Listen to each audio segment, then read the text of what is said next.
the use of computer modeling to promote peaceful intergroup relations. We're here with academic researcher, cognitive scientist, and computer programmer, Dr. Justin Lane. Dr. Justin Lane, I will let you introduce Pavel and our topic. Okay, very cool. So with us today is soon to be in the future Dr. Pavel Koznach, who is a friend and colleague of mine, also in Slovakia. So there's a whole contingent here arising. Pavel and I met through Oxford University, actually, although we didn't really spend any time together at Oxford. We started spending more time together once I actually relocated to Bratislava. He has done a lot of really interesting work on new religious movements and has an interest in social stability, and shares a lot of interests of my own. Almost all of the sort of academic and professional interests I have, he shares, but from the other side, as he approaches things very qualitatively and through field work and interviews and these sorts of things, whereas I prefer my computer and my data analytics. So we have done some interesting work together in studying paramilitaries and working at his institute, the DEC Institute, which, if anyone is interested, is at dekk.sk, and there is an English version of it as well. And I'll let Pavel explain what the DEC Institute is. Yeah, go for it, Pavel. Explain to people what DEC Institute is. Cheers, everyone. We actually met with Justin at Oxford, but I was too shy at that time, so we didn't talk much. The DEC Institute have started 2 years ago. I think it will be exactly 2 years ago now, and it was founded basically by me and a few of my friends, mostly academics and humanitarian workers. And we've spent years in the Middle East and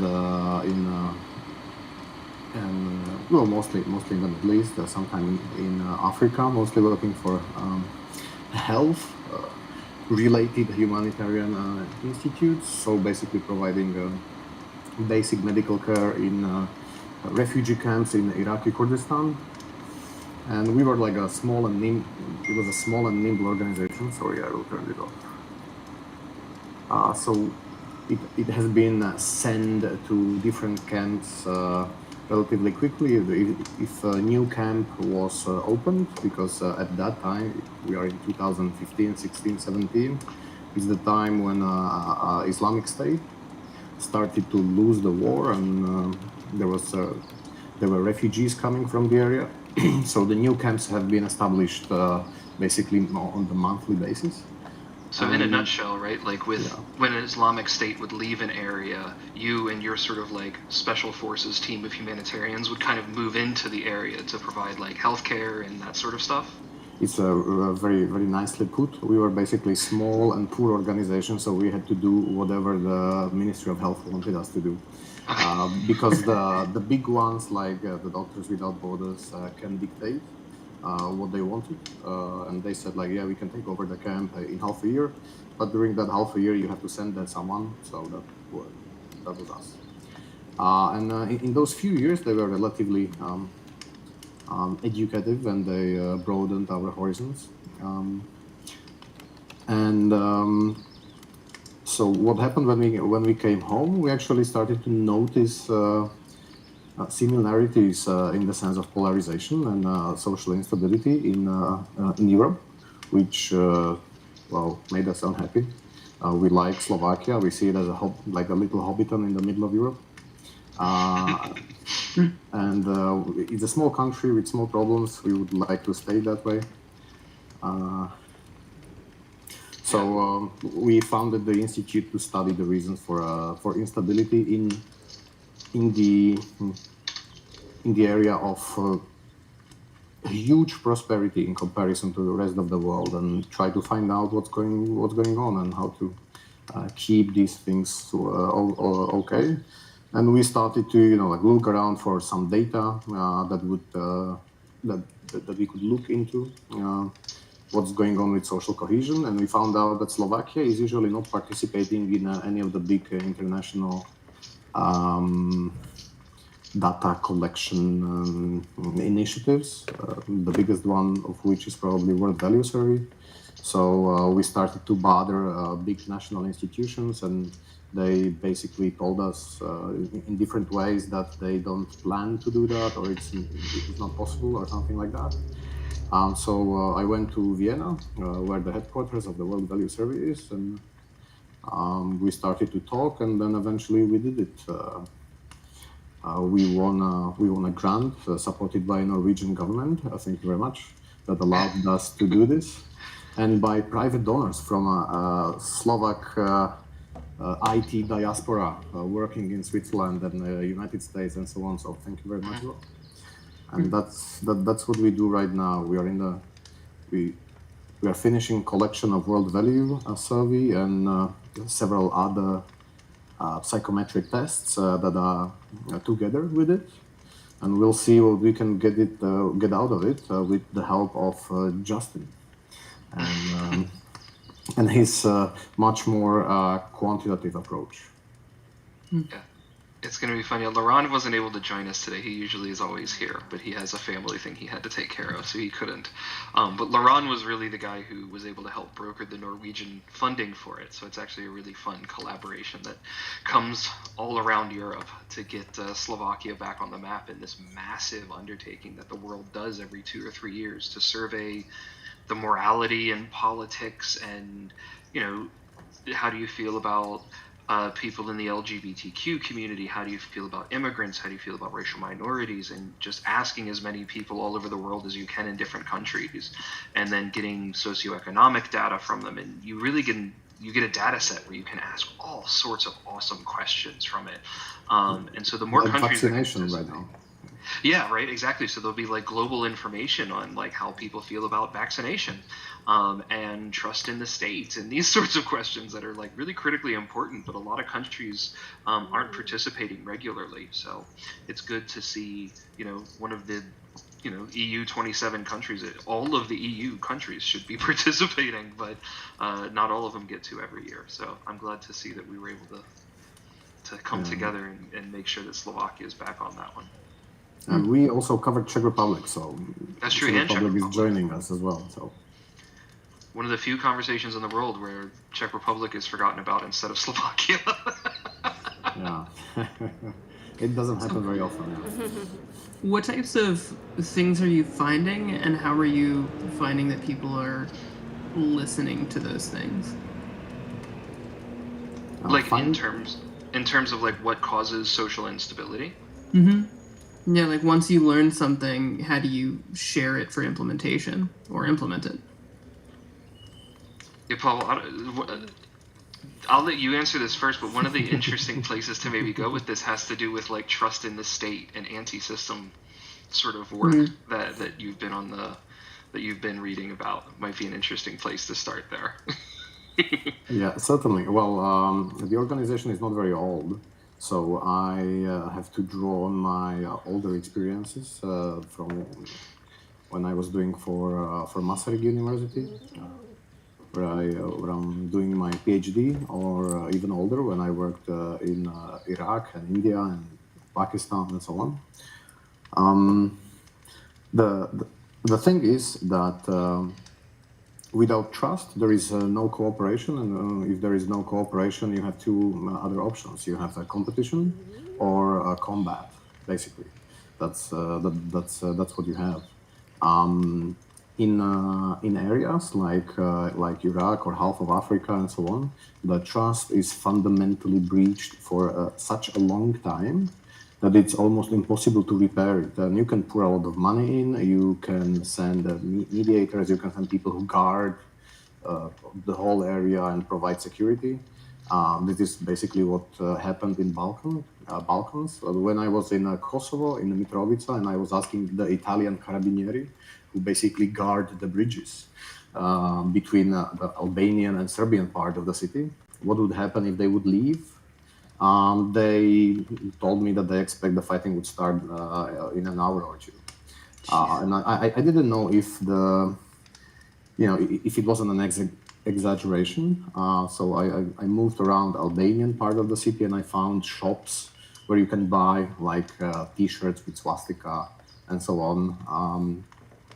And on the Serbian part of the city, you can find shops so that you can buy T-shirts with text like "Chetniks will be back," which was a part of paramilitary force or police force on the Serbian side, which was after Albanians and killing Albanians. So at least in some part of the population, the more active one, I guess, the old grievances are certainly not gone. And this is Balkans, so this is Europe. Middle East is worse. Africa is even worse. But we don't know that much about Africa because they're basically, we don't have that much media, I guess, how to say it. The media doesn't provide us that much information from Africa, despite there being local media, but our media don't take that because I guess it's not that important or something. And there is also the academic research in Africa is very, very limited. So kind of tying in with that, right? You mentioned like trust being one of the key things, and when trust is broken, cooperation kind of breaks down. So you're left with, you're left with conflict or competition. And one of the things that kind of ties in with the point that Elise actually kind of brought up right before we started, I guess, right, had to do with how large scale governments are trying to deal with misinformation. Have you found anything related to like misinformation and how misinformation and trust interact, particularly in like Central and Eastern Europe? Well, certainly yes. Well, are you aware of anybody who's been doing this? Yeah, I have a lot of, because of my field research experience in Central and Eastern Europe, which I started, I think, when I was in 2013 or 14. So I know a lot of people who are actually in the paramilitaries in Slovakia and Czech Republic, Poland, Ukraine, and the people that are, described as important figures in a disinformation scene. So I actually know them quite well. I talk to them. I try to understand why they do it. What are their key motivations? Well, they believe that they are actually protecting the society from destruction from the other side. So they actually, so it's not like they want to destroy society or something. They believe they are protecting it. I believe this is like shared motivation on both sides. They just don't agree who's actually doing the protecting and who's actually doing the destroying or the destruction. So. And I'm sure there is like a certain percentage of people who do this on purpose, like activities of foreign powers and so on, destabilizing Europe and so on. But most of this is local thing, local problems, social rift that exists. And if there are any like outside powers active in this environment, they are exploiting existing problems which are big enough that they can make them a little bigger, but you can't blame Russia or China or Iran for European or Western problems, right? So they just use what's there. If something happens to our societies or if the civilization falls, right, to make it more dramatic, it's not Russians' fault, it's our fault. Mm-hmm. We can and do blame them, but it doesn't mean that it's right. Yeah. Sure. Yeah. Right. Well, it doesn't stop. You can blame them. Sure.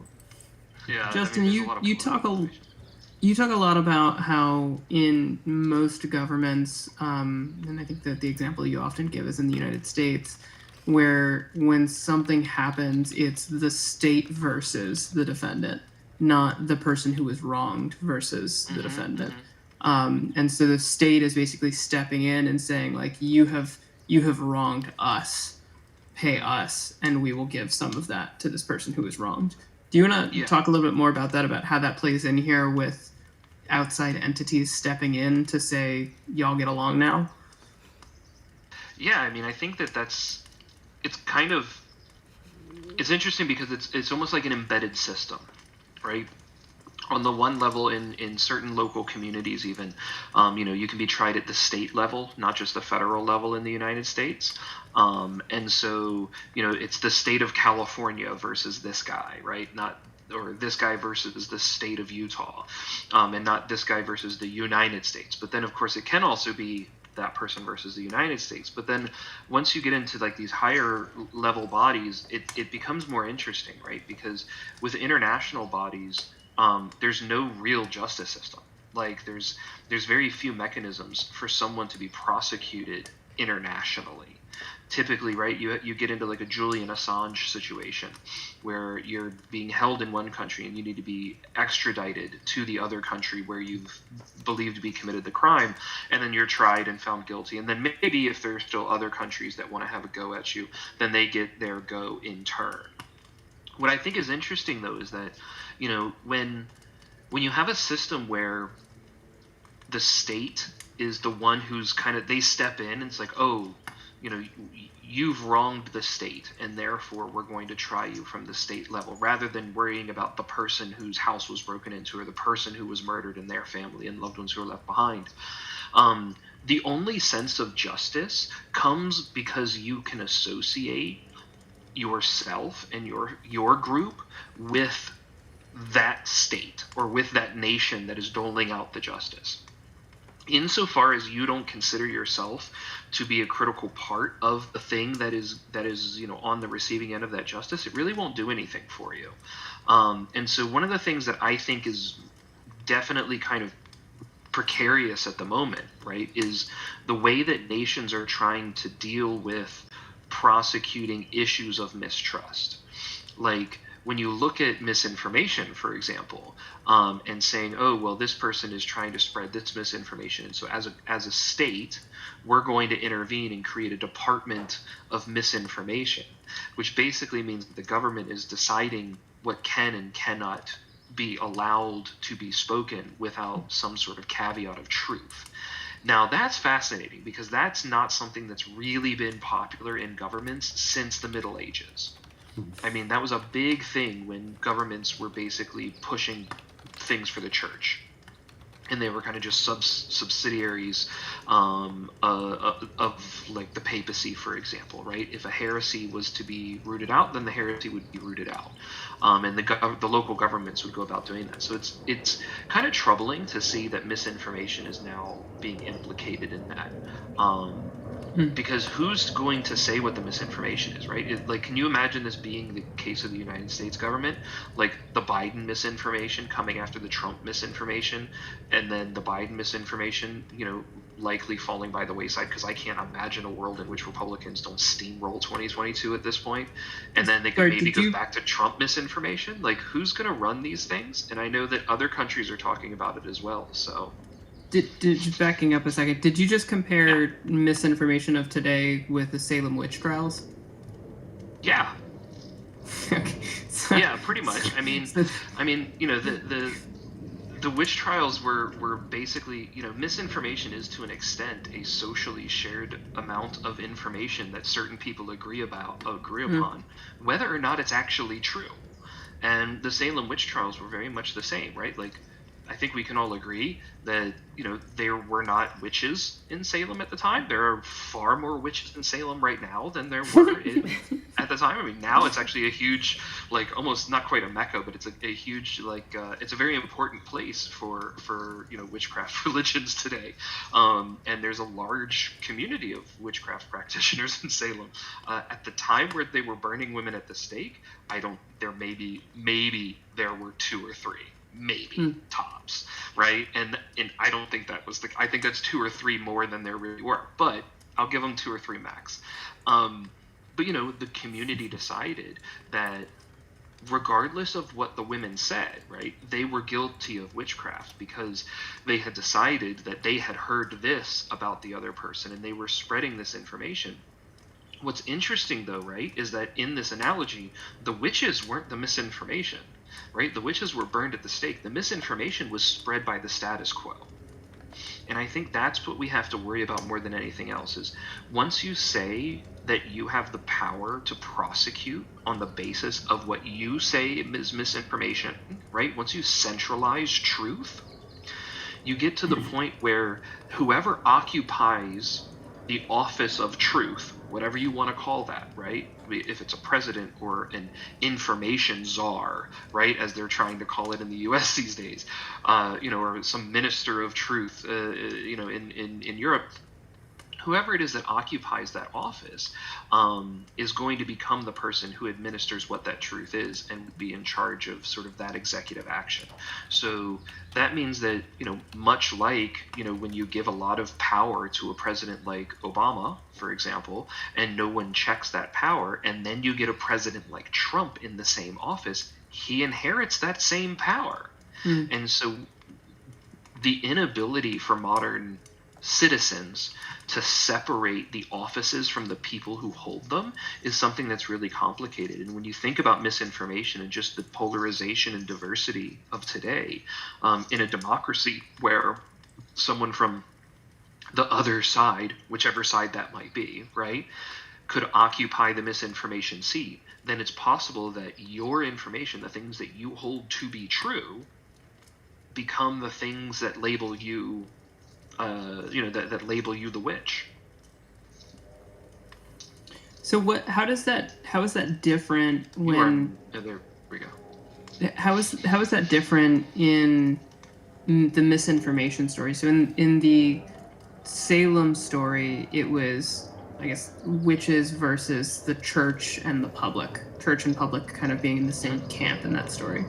In the misinformation story of today, you have two parties against misinformation with different definitions. Well, I don't. Perhaps. I mean, I think the issue, right, is that everyone is going to have a slightly different definition of what misinformation is. It's just when you look towards the extremities, then it's very clear that the two sides are very different, right? But most people aren't on the extremes. Most people are kind of in the average. And they might have one or two kind of questions that are a little bit, we'll say, unpopular opinions, whatever they might be. But for the most part, people agree on certain things. What's dangerous, though, is that when you centralize it, right, and it goes too far to one extreme or the other, right, when you centralize it, you're going to inherently exclude a majority of people because you're overly centralizing what's going on. So, for example, right, one of the examples we can take actually from the modern American media right now is what happened with Francis S. Collins, right, a world-renowned Nobel Prize laureate scientist, right, who decoded the human genome, right? This guy's not a hack. There's not very many good arguments, I think, that really tarnish Francis S. Collins' reputation until about, I'd say 18 months ago. The guy's very well respected. And then, of course, there's also Fauci. Now, a few months back, epidemiologists from Stanford, Oxford, and Harvard came together and said, look, we actually think that this proposal would be more effective from a policy position. And they put this paper out publicly as three of the world's top epidemiologists. Francis Collins and Tony Fauci started writing emails to each other, not discussing the merits of the proposal itself, but saying, we need to have a public takedown and attack against this. I'll call my friends in the media and we're going to pull our strings. And then immediately you see things coming out in places like Wired magazine where they're trying to do public takedowns of this idea. So that's one of the things where it becomes problematic, right? Because even though Fauci and Collins mean well and they've been established medical people in the Institutes of Health for a really long time, the fact that they're stifling debate from actual experts and epidemiologists, right? Fauci's not an epidemiologist, right?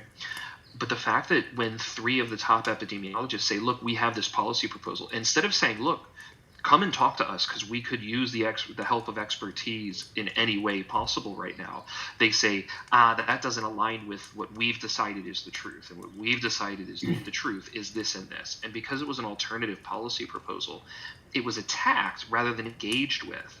And that's where I think things start to get dangerous, for example, as like an immediate example, right, is that when a debate should happen about information, it's just labeled misinformation and it's attacked. And then how do you ever know what the merits of an idea are? Because you become so ideologically conservative, right? Not from a political standpoint of what party you're part of, right? I don't mean conservative in that way.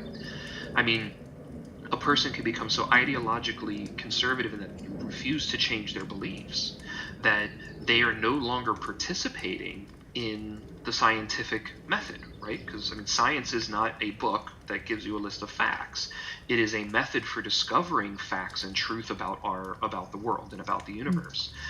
So it's something that is always subject to change, and it's only through debate and experimentation and data and reasoned arguments that science gives us anything that we have now. We would not have the vaccine if it weren't for asking a lot of questions, some of which we got answers that said, you're wrong. But eventually we figured out, hey, you're pretty much right. And that's how we get to the vaccines that we have today, right? The mRNA vaccine is a fascinating new technology, right? And that's new. Like, that's not even the old school vaccine. And the old school vaccine was a mind-blowing enough invention of medical science. So the idea that we would all of a sudden be shutting down what we believe and say is truth about a vaccine or a pandemic in the middle of a pandemic is probably not a good idea, right? It mutes our information. It stops the ability for science to do what science does best, which is actually provide us information that can help us progress. I think I have a good example of how state institutions use like truth arbitrage when they need to find something out. Truth arbitrage. I like that. It is truth arbitrage. The example of expert witnesses at the court, when court has not a legal question, which the court is supposed to be an expert in, but an matter of fact, a question or an like scientific question, expert question, they invite someone who should be an expert in the area to explain what actually happened, right? And you can see how much argument there can be about, I don't know, ballistics or biochemistry. And those are actually things that can be measured quite well. We are good at measuring these things. Now, imagine what will happen if you will have laws like anti-extremism laws and so on, because then you are basically arguing about ideological truths, right? So this is the good thing for this state, and this is not a good thing for this state, and people should be punished for these ideas. I'm not saying that there shouldn't be a way how. There shouldn't be a legal tool how to, I don't know, restrain someone who wants to like demolish the state from inside or demolish the human rights or something like that. But it should be really, really carefully approached. And in 2017, Slovakia got anti-extremism laws. So what happened was that the Ministry of Justice took the responsibility to design a program which would actually select people who would be like state-appointed expert witnesses in front of the courts on all kind of topics, right? But in 2017, it was the topic of political extremism and religious extremism. That's interesting. So that was 2017, right? So 16 years after sort of the war on terror, global war on terror started, which really, is from the American perspective out, right? What was it that caused Slovakia in 2017 to say, hey, we need experts in political and religious extremism? Well, I think partially it was inspiration from other countries in European Union, but I don't think it has anything to do with, for example, or maybe a little with certain sentiments about Islam in Europe and things like that. I think it is the outcome of it's not a new wave of polarization, but I guess enforced wave of polarization after the annexation of Crimea and intensification of things like these. How many... The polarization in the society grew to an extent where you actually needed people like these because you had the law. And now what happened was that if there is not a ministry-appointed expert witness, you can basically ask anyone relevant to give an opinion, right? So he's a well-known academic, so he writes something. The other side invites someone else. He gives a different opinion, and because it's a question of extremism, which is well disputable, I guess. It's a question of your moral opinion and of political opinion and so on, and not exactly the idea and the definition of extremism used by European courts is that an extremist is a person who by his actions or thoughts is contributing to the demolition of democracy as a state system, or is trying to abolish someone's human rights. The problem is that the idea of human rights is like living law, so it develops and it grows and so on. So technically, there is a growing body of things that could theoretically be defined as extremism. For example, the newest, the fourth generation, is safeguarding the future of future generations, and well, you can have very very agitated discussion even by the greatest experts in the world, respectively, about like what should we do in the future to actually do that. So and it's starting to be used as a tool of political combat. In the European Union, isn't the internet a human right? I think So if you take down know. someone's internet, are you considered like an extremist? I don't know, but if that would be classified that way, then yeah, you have a legal case. That's what happened. Yeah. A question I think I know the answer to: how these, if extremism and terrorism are two of the most important things happening to modern countries, particularly in the West these days, you would expect them to be pouring a lot of resources and interest to this. How many of these experts are there in the country? Well,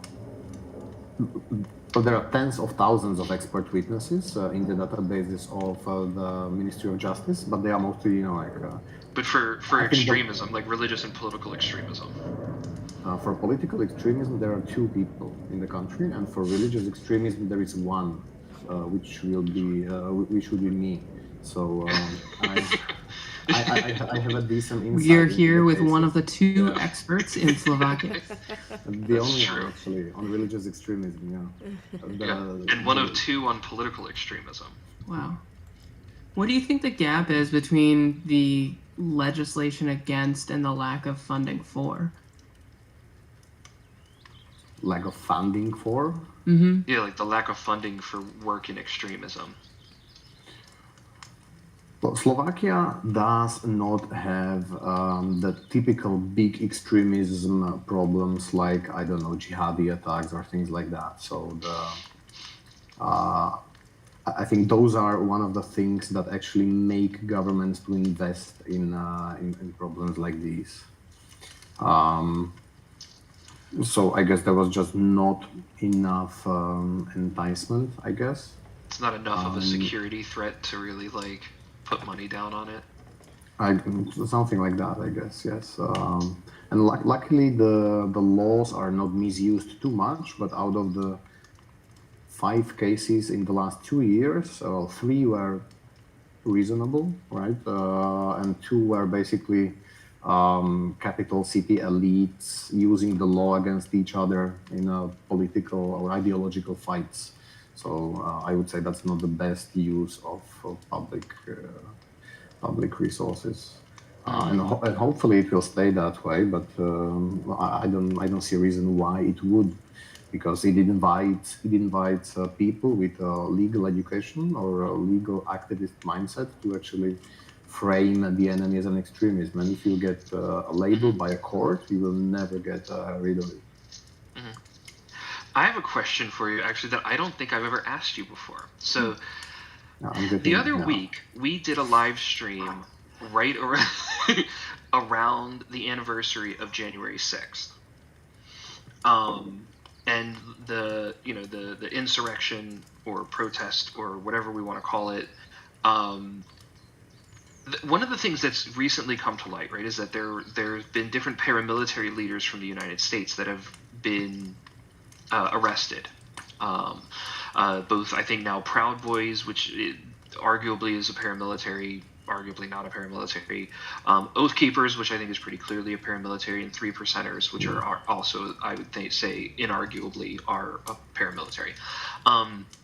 What was do you know what the view was of like the Slovak paramilitaries that you work with and the guys that you know there? How did they view January 6th? How they view the what happened to the leaders of the American paramilitaries? Well, that and like just the event of like, the American protest that went to the case where, they threw down the barricades and climbed the walls to the US Senate and tried to, take over the proceedings of switching over a president for the first time in American history. Like, on the one hand, I know that a lot of paramilitary sentiment is not always pro-American anywhere in the world, even American paramilitaries, right? Hence they're being paramilitaries sometimes. But I know that like the Slovak paramilitaries you mentioned, America is not always considered their best friend. But do they feel some sort of like connection to American paramilitaries? Like when they see the news about January 6th, do they look at that and go, those guys, good job? Or do they look at this and like, these idiots climbing these walls? Like, how do they feel about that when they see the news? Well, honestly, it didn't resonate much. I think there was like a mention of one guy who was making fun of the whole thing. Like, these guys are going nuts, and that's exactly what happens when like your decadence reaches certain point. But it didn't resonate that much because they don't follow these things that much. So it was kind of like neither here nor there for them. So they didn't feel like, so there's not necessarily this connection to other paramilitaries that they were looking at. Not in the US, certainly not. Like, they had some connections to Czech and Polish paramilitaries, some connection to Ukrainian and Russian paramilitaries, but not American. I guess it's too far away. But there was a lot of like Schadenfreude there. Yeah. It's like, well deserved. Enjoy. As they say, right? Democracy doesn't give you the government you want; it gives you the government you deserve. Yeah. Democracy is a bitch like that. It also applies to protests. It doesn't give you the protests you want, but it gives you the protests you deserve. Yeah, so the QAnon shaman, I think that was the name of the guy. His photo, his photo was shared a lot, but not with much context. It's just this guy and some of other guys broke into American Congress. But that's just dumb. That's just dumb. I think that's kind of the way that a lot of Americans also shared it, though, was like, look at this guy. Like, there weren't words to kind of describe this dude. He was just like so far out there that like it was just like, look at this. It's like, what's that? That's a guy with face paint and bullhorns trying to take over the Senate. Yeah, I don't know what else to tell you. This happened. Welcome to 2021. You're used to see these things like from American movies, in the people in American football, that's standing around the stadium and so on, like mascots, and now the guy is in the Congress. So it's he just looks like an American football version of a football hooligan. We don't know what's going on there, but. Police spent a lot of time studying the memes of how his image specifically kind of propagated the internet. Well, it's catchy, right? The guy, it looks funny, so I guess that helps. Who shared the paper about conspiracies being so popular because they are funny? Do you remember, Justin? I can't remember. No, I don't remember. A few weeks ago, maybe, in the Cultural Cybernetics. There was this paper about conspiracies. It may have been Laurent. I think Laurent found that one. So Elise, what did you find, though? Elise, what did you find when you were looking at the QAnon shaman guy? Not much, just that he was something relatable and funny and, like... Yeah, but, I did want to bring something up, so thank you so much for letting me come in. I'm having a lot of chatter in my Reddit chat about the double-edged sword of freedom of speech, related to, when everybody has a chance to talk, it's really hard to filter out what the truth is and filter out who are the dummies and who are not the dummies, and that, like, even the minority people or even the mainstream people, may have something valid to say. And I just, like, wanted to bring in something else I had done a lot of research on around fragility. And this was around the time of, conspiracy theories and what happened last year. Like how so many people became so emotional and so invested in this and this term of white fragility.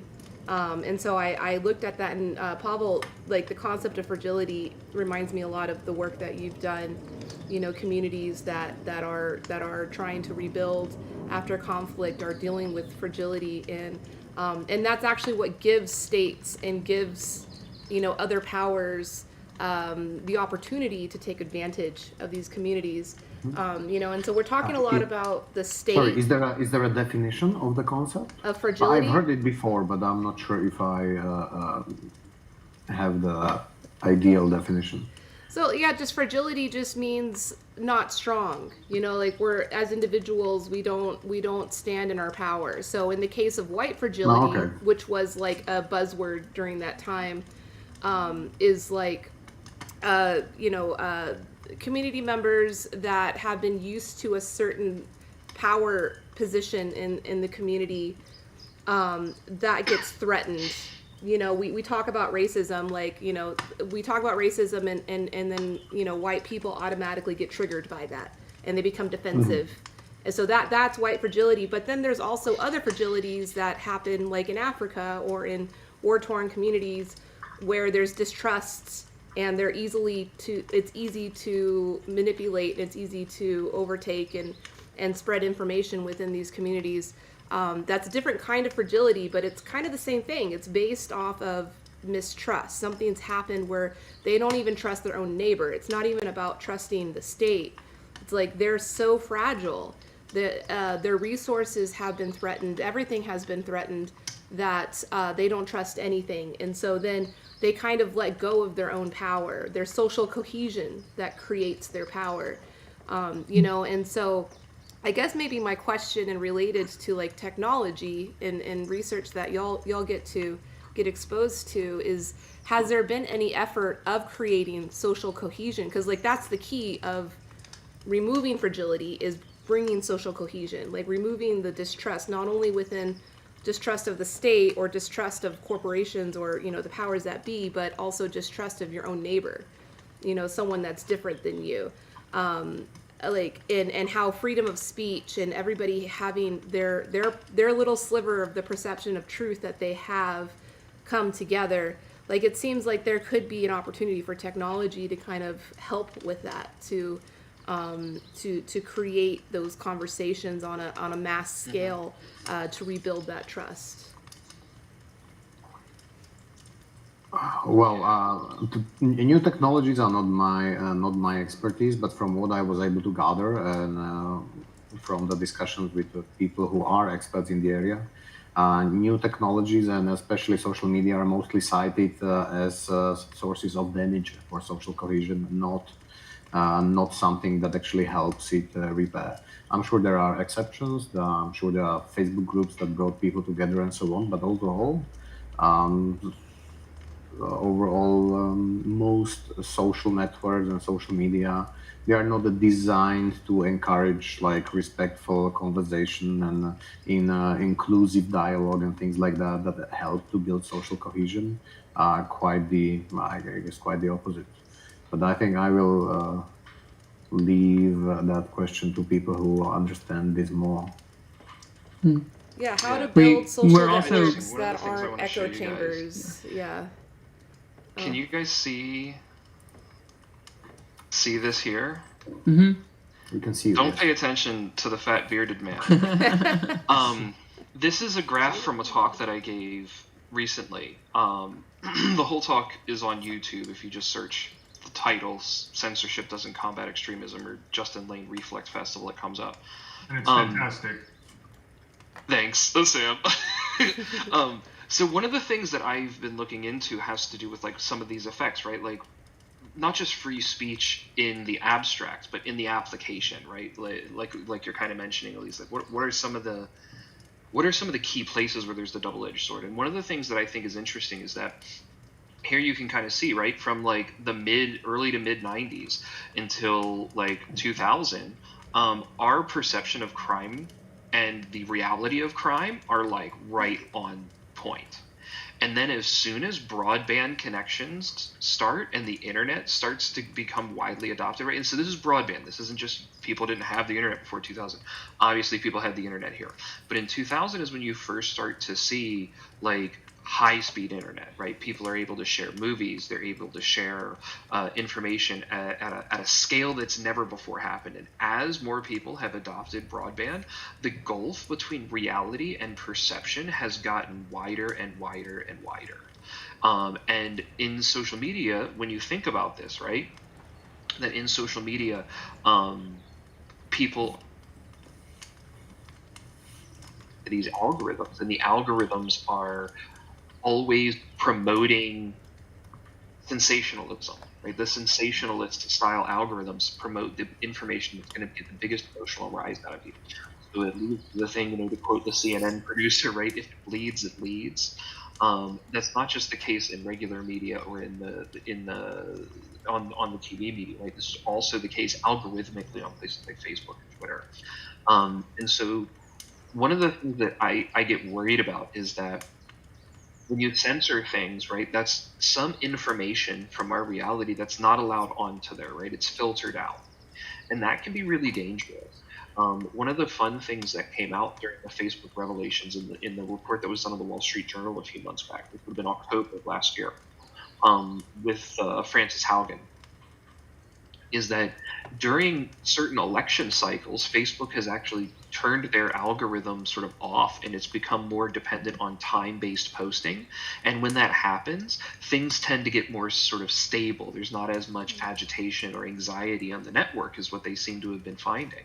So they know that these algorithms are actually creating divisiveness and they're creating less political stability. But it also seems to create less engagement on the platform, and they don't like that. So there's the double-edged sword not only to free speech, right, which is that if you have free speech, people can say ignorant shit. But there's also the double-edged sword of censorship, which is that if you censor people, eventually it does start to warp your reality to only the information that's allowed through whatever filter is put on. And so, yeah, it's a really interesting thing, right? Because if your perception of crime can be so tainted or manipulated, let's say, by the information on the internet that you're exposed to, I think that the same thing goes to every aspect of reality, right? So while it's not something that I have done any research in any respectable way beyond armchair anthropology and sitting and thinking, this could be a thing, when you bring up white fragility as a concept, I do wonder the extent to which the heightened and emotional reactionary position that many white people, I mean, this is very much an American phenomenon, that they take when a racial argument pops up is because their information environment about the conversation of race is unrealistic, because it's been manipulated where only the most sensational aspects of the national conversation around race are what's presented to them on the Facebook and the Twitter algorithms. Because in reality, right, I mean, in my own family, on both sides of my family, we had, several different races at the table. And so I got a very interesting exposure that was fairly unique for someone of my pale face as I was growing up.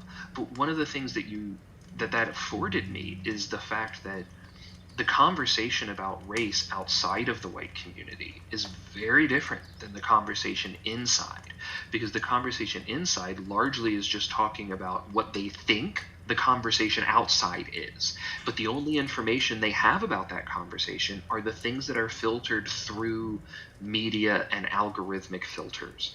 And that, I think, is really dangerous, because I think that nationally the conversation is actually much more healthy than most white people realize in the United States. So a lot of that reactionary effect is rooted in the classical sense of the word ignorance.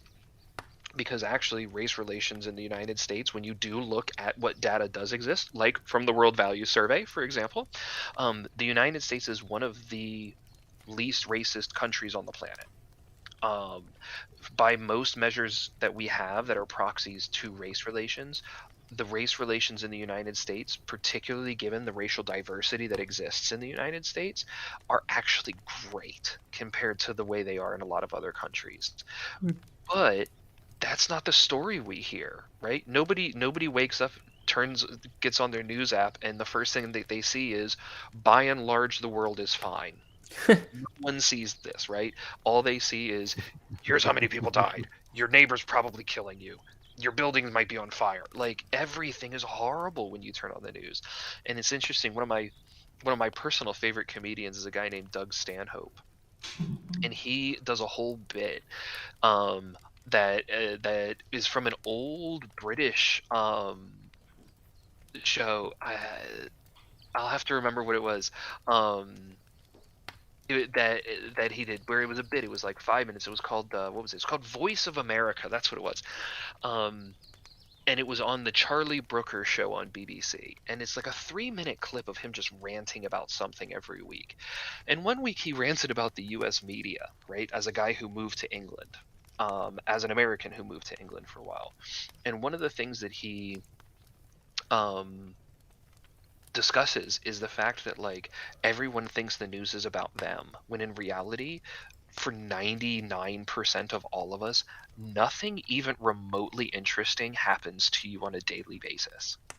But we internalize the news as if horrible things are happening all the time, and in reality, your day is probably at worst mediocre, and at best it was a really good day. Like, cool things probably happened, and you just neglected them because you were too busy reading your news about how horrible things were. But in reality, most things are really actually pretty good when you look at the numbers behind it, at least. And on that note, we are right at our time. So for everyone who is watching from home, turn off whatever you're watching and go sit in silence, and life will be a little bit better. My little, I just finally joined the IoT health device club, and my device kept telling me to, like, get up and go move away from the computer, so I'm gonna go do that. But Justin, Pavel, yeah, thank you so much for joining us. We'll be back next week with a title unknown. But thank you so much for raising these questions. We had a bunch of chats on Reddit specifically talking about how will people see the actual demise of our civilization insofar as changing. And it seems that everybody sees demise, because that's what we're programmed to see, but everybody disagrees on what's causing the demise. Maybe that's what we should do next week. Is we should do "It's the End of the World as We Know It." Yes, and separation and divisiveness is the end. So the only thing that we can do is come together.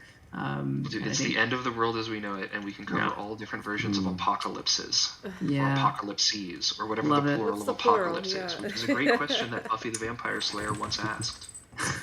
On that note, ending the sure. stream. Thank you so much again. Thank you, guys. We will see you next week. Bye, everybody. See you, Elise. Apocalypses. All right, we're out. Thank you. I like apocalypses. See you guys. Thank you. Talk to you next week. See you guys. Everybody. Good to meet you, Pavel. Yeah, it was a pleasure. Bye. Oh wow, cool conversation. Thanks for being here, y'all. Thanks for all of y'all's comments. I am very sorry that I was not able to get some of your questions in with the speakers. Maybe next time. Yeah, I know you had asked a lot of questions about Russia. I wanted to bring that up, and these guys probably would have been perfect at answering those questions for y'all.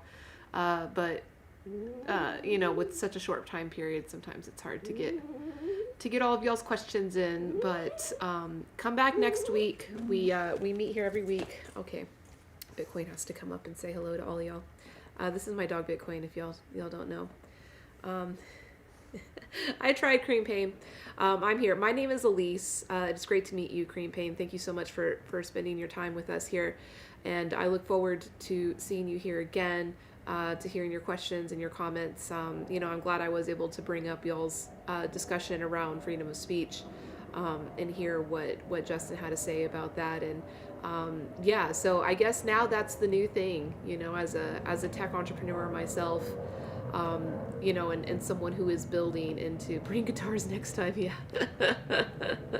More rock and roll. As like a tech entrepreneur myself, that is committed to restoring social cohesion and, all the good stuff in this world.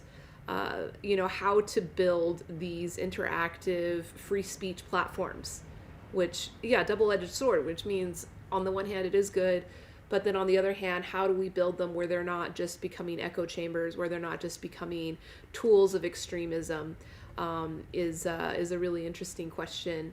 And I'm glad Justin brought that up. I'm very idealistic that the internet is good, and that the internet is going to really help us with increasing our exposure to truth and our access and capacity for truth. But sure, go ahead, Cream Pain. Yeah, you're welcome to. Give me a follow. I stream several days a week. I stream usually about tea. I am at the tea table now. Tea is a very powerful tool in creating empathy and holding space for these very important kinds of conversations. So that's why I do participate. I am not an AI expert. I'm not a sociologist, although I'm very curious about these topics. But yeah, I'm a food scientist. I'm a tea expert. And the technology business that I am building is a supply chain platform for independent farmers, specifically specializing in the Camellia sinensis crop, which is tea.